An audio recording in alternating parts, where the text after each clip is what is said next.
თქვენ წარმოვიდგინეთ ფანტასტიკური სიტყვები სვეტლანა შარაძის დაკრძალვის შემდეგ გამართულ ქელექსზე და მაშინ ვერ ჩავიწერე ძალიან ნანով გურამ შარაძის შესახებ, მისი მოღვაწეობის შესახებ, მისი პიროვნების შესახებ და აი ახლა გთხოვთ რამოდენიმე სიტყვით თუ შეიძლება რომ მითხრათ, ვინ იყო გურამ შარაძე და რატომ ეს როლეს ტყვია?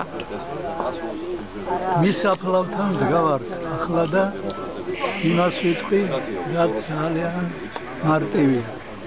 იმისთვის ეს როლეს ტყვია, რომ ის იყო კაცი. ადამიანური ღირსება ჰქონდა ისეთი, როგორიც არა ადამიანებს და არა კაცებს ეუცხოვებოდათ. ამიტომ დაიღუპა. იმნაირად სიცოცხლე, როგორიც მან გამოიარა, იშვიათი ხილი იყო და იშვიათობა ოქროა და ოქროს უკუღმართები ვერ უყურებენ კეთილად. ეს იყო სულ რაც მან დაადასტურა. ეშინოდათ მისი ყოფნა ამ ქვეყანაზე და მოიცილეს ამიტომ. ეშინოდა. იმას ვერ მიხვდნენ, რომ მოკლული კაცი ისეთი როგორიც გურამ იყო, უფრო საშიშია კიდევაც. აი ეს აქ ყოფნაც მამას ადასტურებს. ბატონგრივე, როგორ დაჩება საქართველოს ისტორიაში გურამ შარაძე? ჩვენ რომ აღარ ვიქნებით ამ ქვეყნად და აი ჩვენი თაობა რომ წავა, ვინც იცნობდა გურამ შარაძეს და უყურებდა მის მოღვაწეობას.